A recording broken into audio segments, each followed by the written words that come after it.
pretty cool shot. Gotta admit. All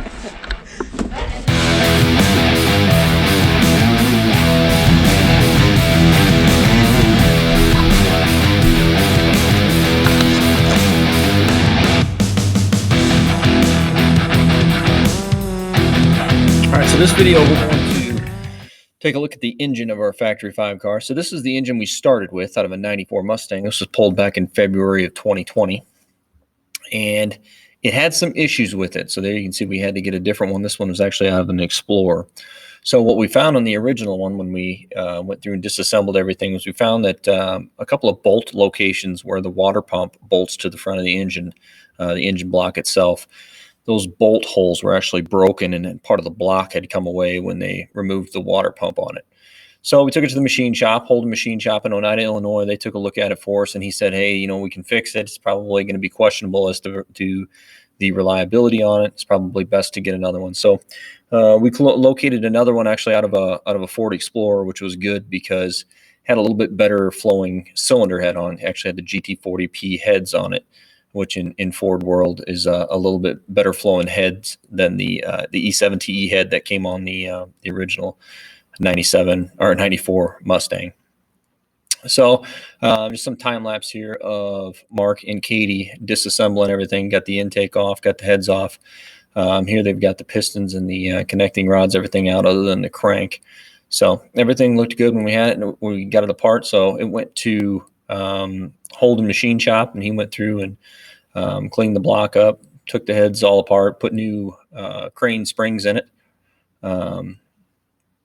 For our cam, we went with an E303 camshaft in it. So after everything got cleaned up, it went over to Mike Shepard, lives in Watauga. He's a huge supporter of the program. He's done a lot of stuff for us. So he went ahead and got the short block together for us, measured everything, made sure everything looked good, got the cam put in, and sent it back to us. And then the guys went to work. So you're going to see some shots here of Dylan and Jake putting the oil pump on, getting the front cover and accessories all in. So it was kind of a hurry up and wait when we got it disassembled. We got everything over to them. It took a while to get everything properly cleaned and machined. And then, like I said, Mike Shepard there, he did us a huge favor getting everything back together as quickly as he could and got it to us. For our goal was really to just get this engine to run before the seniors left.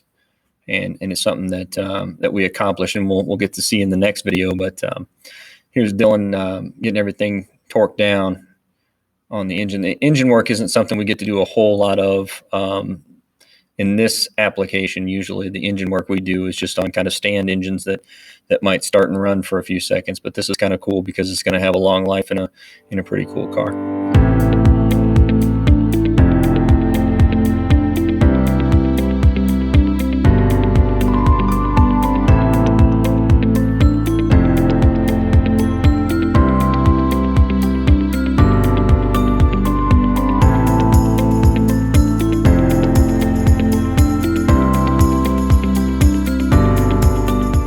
So we got the front cover on, then we got the heads installed, everything back together, did a little paint work on the bolts just to make everything look good. You got the front cover painted up to match the rest of the engine here.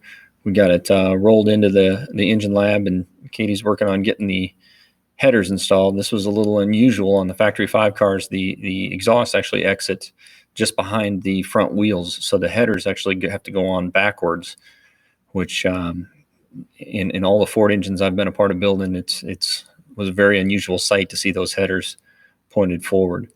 Got the valve train installed there. Like I said, an E303 cam. It's going to give us a little bit more performance, still keep the drivability there. We got the Ford Racing intake on it, water pumps on it there. The valve covers are just a temporary thing just to kind of close everything up here. You can kind of see this is with everything mechanically put on the engine to where it's ready to go in. So our goal with the engine really wasn't high, huge horsepower numbers. We just wanted a nice street motor that would give us good reliability and good drivability. So it's a fairly stock engine, like I said, with that little bit of a cam put in it, just to give it a nice sound, but keep it very drivable. So got the flywheel on there.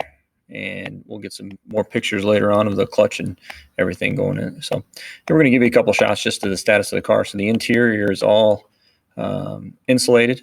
Put down a kill mat product that helps deaden some of the sound in there. If you don't use something in there, it usually kind of gives you a soda can or a tin can kind of noise as you're driving down the road. So it's a good idea to insulate the inside of it, which is what we did. Now, Mark Dennis did most of this. He did a really good job. Zach helped him out a little bit too. So we got our seat brackets there ready to go in. He's just finishing up. I think he had a few small pieces to do when this video was taken. This is the front battery mount that we actually manufactured. Dylan West played a big role in that. We mounted the battery in the lower part of the engine compartment down kind of out of the way. We wanted our battery cables to have the shortest route possible. The instructions say that you can mount it in the back, but we wanted it up front. Like I said, keeps the battery cable short. So this is rendition 1 of the dash that was on there. We've actually kind of changed a little bit over time, but still a wood dash. This is what we have, what we had originally done. In the next video, you'll kind of see an update of that. We went to a cherry instead of oak, but we're still going to use a wood product for the center console as well as the dash. So this is a picture of Nathan. He's actually a woodworker, a senior, graduated. He's working on getting everything cut out. We used a template, and then we programmed everything into an AutoCAD program or a VCarve program that allowed our CNC machine to cut out all the holes on it, and kind of just shows the process that we went through. So here you can see the cherry dash. So this is the cherry that we ended up with. We wanted to give it a nice darker color, and the cherry provided that for us. So you can see that we stained it, and we actually put a couple coats of lacquer, and then we put an acrylic finish on the top. So that finishes up the dash. We'll show it with some gauges. Here's a picture of the drag car. This is something else that we've been working on the last couple of weeks. We were hoping to get it down to Cordova, but we still had some fueling issues with it. But we're pretty proud of this. We've kind of taken this a couple steps ahead of where it's been the last couple of years. A lot of improvements here in the last couple of weeks. You can see in the engine compartment, we got the sheet metal intake put on. Up until now, we'd been running the truck intake, or the truck LS intake, off of the Sierra that it came out of. So we got 60-pound injectors, got a new fuel rail, new fuel lines. Everything ran up front from a fuel perspective. We also put a new fuel management system in it. We put the Holley Terminator X wiring, so the wiring's a lot cleaner. Everything is a lot more appealing to look at rather than kind of having wires all over. We got a good water pump on it that's actually meant for the engine. We've got an alternator on it, which is a big step for us. Up until this point, we hadn't run an alternator. So there you can see the fuel cell that's been mounted up front. So the gas tank on the car is completely gone in the back.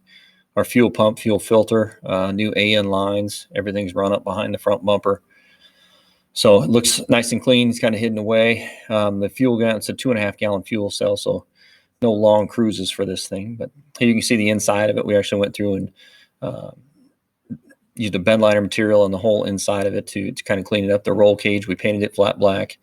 Here's a picture of the Terminator X. That's the handheld unit that kind of displays all our vital information on the engine when it's running. So the wiring was cleaned up and redone, which is something that in the past has kind of been an eyesore in the car. So it looks a lot better, certainly runs better. Like I said, we've got a few tweaks to do on the fuel system to get it really to where it's ready to go down the track. But we've tried to clean everything up to where it's accessible and to where it's clearly labeled and looks nice, but is also functional. So it's certainly taken like I said, it's a few steps ahead of where it was. So that's all for this video. Our next video will be the last one of the school year. We'll have lots of updates on the kit car. We'll actually get to hear it run. So we're excited to show that with you. So as always, thanks for watching. We appreciate the support.